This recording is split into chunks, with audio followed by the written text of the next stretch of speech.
ঐতিহ্যবাহী জেলা নীলফামারী জেলার অন্তর্গত জলঢাকা থানা,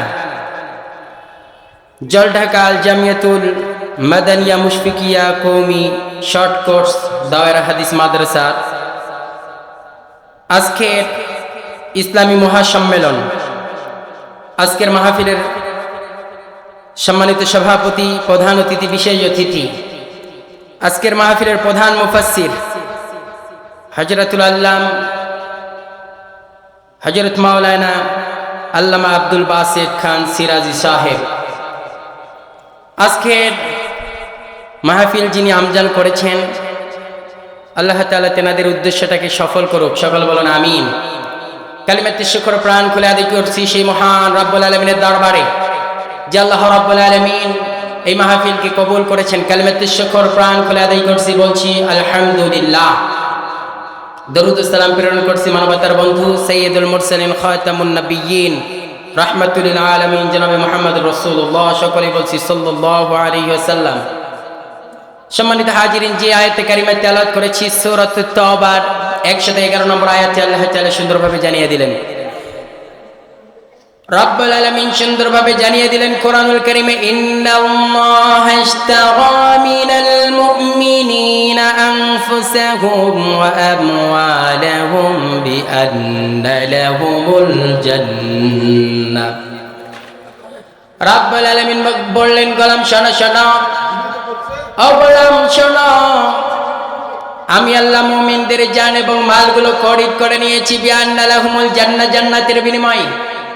মুমিন যারা হবে, যারা কালিমা পড়েছে, ইসলাম ধর্ম যারা গ্রহণ করেছে, এক কালিমা লা ইলাহা ইল্লাল্লাহ পড়েছে, এই কালিমা যারা পড়েছে তারা মুমিন হয়ে গেছে, আল্লাহর প্রতি বিশ্বাস স্থাপন করেছে, নামাজ কায়েম করেছে, পৃথিবীর এক আল্লাহকে ছাড়া আর কাউকে ভয় পায় না, মুমিন তারা হলো।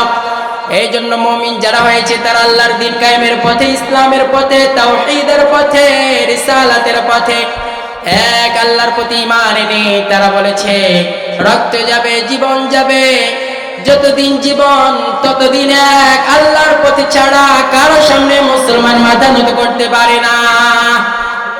মুমিন যারা হয়ে গেছে, রব্বুল আলামিন বললেন তাদের জান এবং মালগুলো আমি আল্লাহ খরিদ করে নিয়েছি বিআন্না লাহুমুল জান্নাহ, জান্নাতের বিনিময়ে।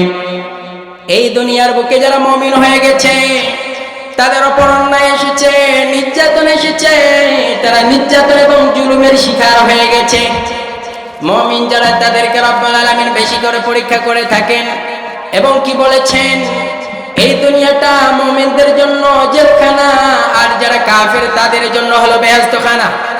এই জন্য আমাদের তাগিদ রাখতে হবে, যারা মুমিন হয়ে গেছে তাদের উপর অন্যায় আসবে, নির্যাতন আসবে, জুলুমের তারা শিকার হয়ে যাবে। এই জন্য মুমিন কখনো হতাশ হয় না, মুমিন কখনো নিরাশ হয় না, মুমিন কখনো আল্লাহর পথ বাদ দিতে পারে না, ঠিক কিনা? রব্বুল আলামিন সুন্দরভাবে জানালেন, গোলাম শোনো শোনো, মুমিন যারা হবে তাদের উপর এমন কিছু জিনিস অপবাদ চেপে দেওয়া হবে, তোমার নিরাশ হওয়ার কোনো কারণ নাই, চিন্তার কোনো কারণ নাই। তোমাকে মানুষেরা তোমাদেরকে লাঞ্ছনাদায়ক শাস্তি দেবে, মিথ্যা অপবাদ দেবে, কিন্তু চিন্তার কোনো কারণ নাই। আমি রব্বুল আলামিন ওয়াদা দিলাম তাদের জন্য সাহায্য করা আমি আল্লাহর পথে ওয়াজিব হয়ে গেছে। এই জন্য যারা মুমিন হবে চিন্তার কোনো কারণ নাই। মুমিনদের পদে পদে বিপদ আসলেও রব্বুল আলামিন বললেন, গোলাম চিন্তার কোনো কারণ নাই, তোমাদের যত বিপদে ফেলবে তত সাহায্যের হাতটুকুন আমি আল্লাহ বাড়িয়ে দেব। মুমিন যারা হবে যখন তাদের উপর বিপদ আসবে, বালা মুসিবত আসবে, লাঞ্ছিত অবস্থায় যারা দুনিয়ার থেকে বিদায় নিয়ে চলে যাবে এবং কি কষ্ট নিয়ে যারা দুনিয়ার থেকে বিদায় নিয়ে চলে যাবে, রব্বুল আলামিন বললেন তোমার সেই মুমিনের সেই কষ্টটা আমি আল্লাহর জন্য একটা উপহার স্বরূপ হয়ে গেছে, তাদেরকে উপহারটা দেব কখন? যখন তারা কবরের মধ্যে আসবে, কবরের আযাব গজবগুলো মাফ করে দিয়ে দেব, মৃত্যুর পরে তাদের কবরটাকে জান্নাতের বাগান বানিয়ে দেব। এরপরে রব্বুল আলামিন আবার সুন্দরভাবে কোরআনুল কারীমে জানিয়ে দিলেন, ইউকাতিলুনা ফি সাবিলিল্লাহি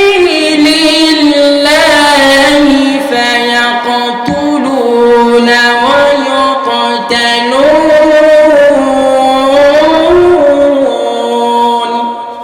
রব্বুল আলামিন বললেন, ও গোলাম আমি আল্লাহর পথে যারা মরেছে, মুমিন যারা হয়ে গেছে, তারা নিজেরাও মরে এবং শত্রুদেরকেও মারে।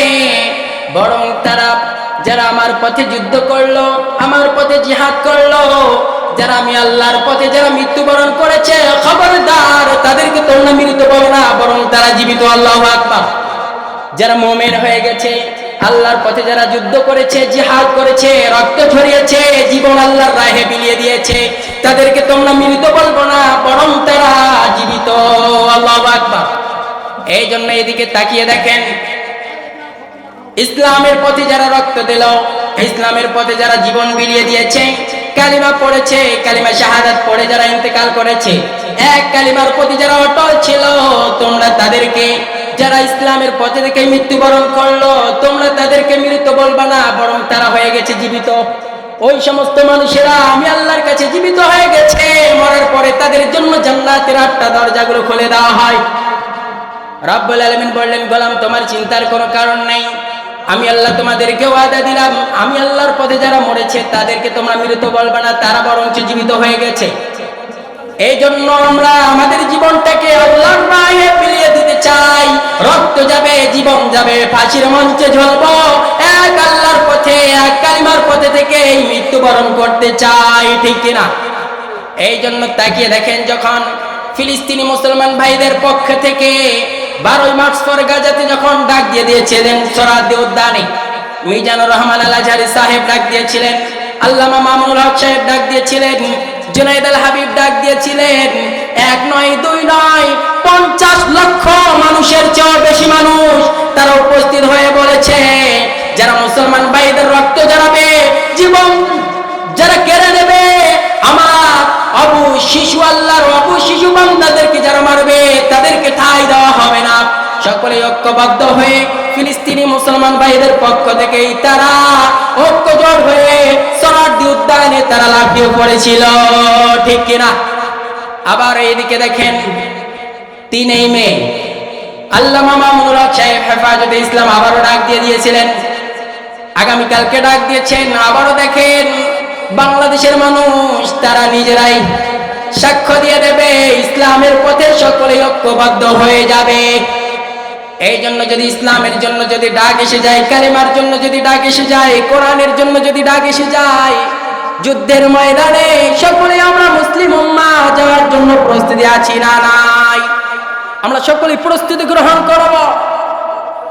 যখন ইসলামের জন্য যখন ডাক দিয়ে দেবে, কালিমার জন্য যখন ডাক আসবে, কোরআনের আইন বাস্তবায়ন করার জন্য যখন এই বাংলার জমিনে যখন ডাক আসবে, যেই উলামায়ে কেরামের এই ডাক দেবে ইসলামের জন্য, কালিমার জন্য, কোরআনকে বাস্তবায়ন করার জন্য, এবং কি সংসদ ভবন পর্যন্ত